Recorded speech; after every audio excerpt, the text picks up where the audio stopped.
Boa noite, o pessoal do nono ano, certo? Mais uma videoaula aqui. Dessa vez, nós vamos tratar a diferença entre relação e função, certo? A gente vai já compreender isso. Então aqui eu tenho dois exemplos. O primeiro exemplo aqui é o exemplo de uma relação. Relação de A em B, ou seja, relação dos elementos que estão num conjunto A para um conjunto B, certo? Quem são os elementos do conjunto A? Que vocês podem estar vendo, que é 1, 2 e 3. Quem são os elementos do conjunto B? São as letras A, B e C. Então aqui eu tenho uma relação entre os elementos do conjunto A e estabelecido uma relação entre os elementos do conjunto B, certo? Então, o que seria uma relação? É uma associação qualquer. Agora nós vamos ver aqui a diferença para a função, né? Agora veja bem aqui, eu tenho uma função de A em B, ou essa representação com F minúsculo, de A em B. Conjunto de saída, A, conjunto de chegada, B. Repare que aqui na função, o 1 está associado apenas com A, o 2 está associado apenas com o C, e o 3 está associado apenas com B. Quando nós voltamos para a relação, nós reparamos que o elemento 2 do conjunto A ele está associado a dois elementos do conjunto B. Ele está associado tanto ao B quanto ao C. Na função, isso não pode ocorrer. O conceito formal de função, pessoal, é que cada elemento de A está relacionado ou está associado a um único elemento de B. Você repara que o 1 só está ligado ao A, o 2 só está ligado ao C e o 3 só está ligado ao B. Quando você vem para esse caso, aqui já não é mais uma função. Por quê? Porque o 2 está associado tanto com o B quanto com o C. E ele foge ao conceito formal que tem lá no nosso material. Né? O que é o conceito formal de função? É esse. Ó. Dado dois conjuntos A e B, denomina-se função a relação em que cada elemento de A estará associado ou relacionado a um único elemento de B. Aí poderia ser. Aí sim caracteriza-se como função. Tiago, nesse caso, se o 1 tivesse relacionado com A, o 2 com A e o 3 com A, ainda seria função? Sim, porque tanto o 1 só estaria ligado ao A, quanto o 2 só estaria ligado ao A, quanto o 3 só estaria ligado ao A, o que caracteriza uma função, ok? Então, olha só, continuando aqui. Para ser uma função, deve existir uma lei de formação. Detalhe, eu posso dizer que essa função é uma relação? Pode, mas eu não posso fazer a recíproca, eu não posso fazer a volta, ou seja, eu não posso afirmar que essa relação seja uma função. Toda função é uma relação, mas nem toda relação é uma função. Ok, pessoal? Então agora aqui, ó, lei de formação de uma função. Então aqui eu tenho uma função em que me diz que y é igual a 2x, ou seja, existe uma relação de associação entre y e x. Como é que ela ocorre?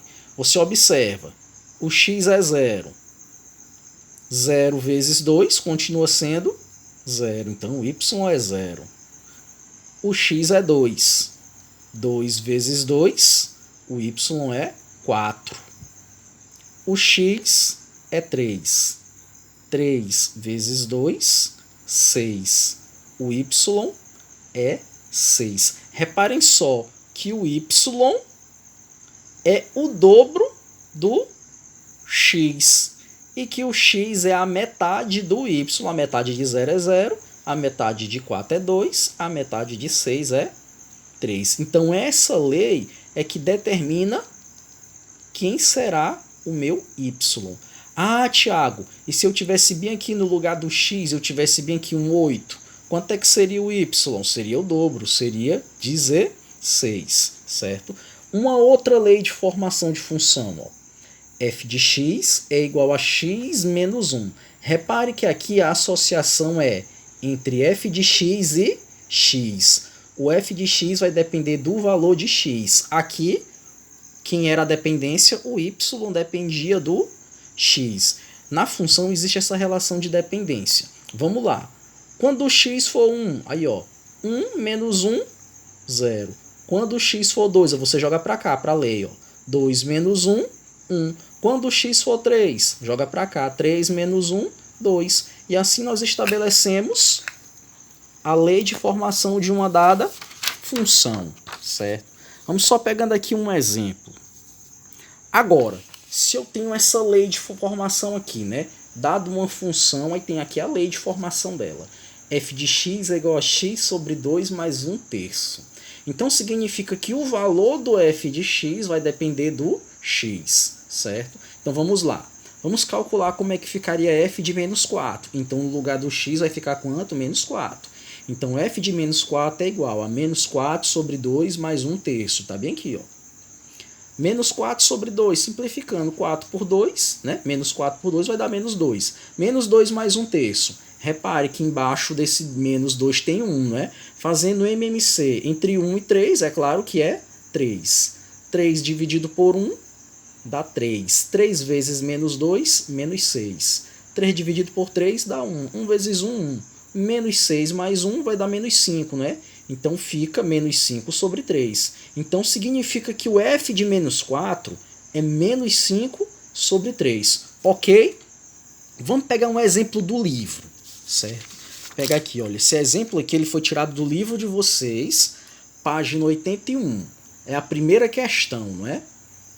Então lá diz mais ou menos assim, ó. Dado um conjunto A, aí tem esses elementos aqui, e um conjunto B com todos esses elementos aqui. E a função, ou seja, a função é de A para B, de A em B, com y, igual a x menos 1. Então isso aqui é a lei de formação da função.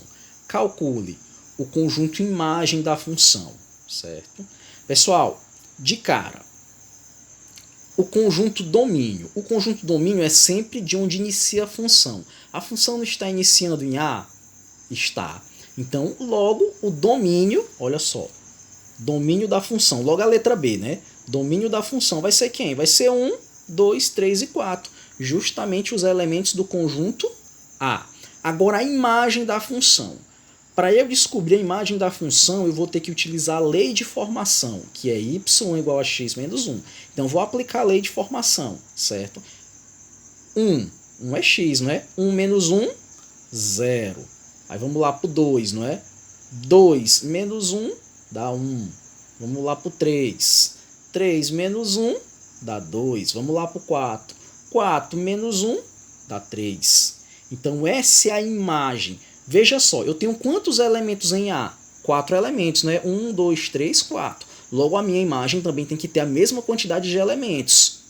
1, 2, 3, 4. Ou seja, o domínio da função e a imagem da função eles têm que ter o mesmo elemento. Agora, quem é o contradomínio? Você vê que ela é uma função de A em B. Domínio, contradomínio. O contradomínio dessa função é justamente todos os elementos que estão no conjunto B. Certo? Então, recapitulando, quem é o domínio? Elementos de A, tá bem? Que o domínio 1, 2, 3, 4. Quem é a imagem? São os elementos de A utilizando a lei de formação para eu encontrar a imagem, que vai ser o y. Quem é o contradomínio? O contradomínio é a chegada da função, né? Onde ela chega. Ela é de A em B.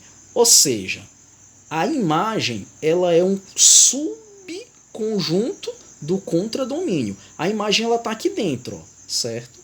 Com exceção do menos 1, porque o menos 1 ele já vai fazer parte do contradomínio. Ok, pessoal? Qualquer dúvida vocês podem colocar lá na plataforma, certo?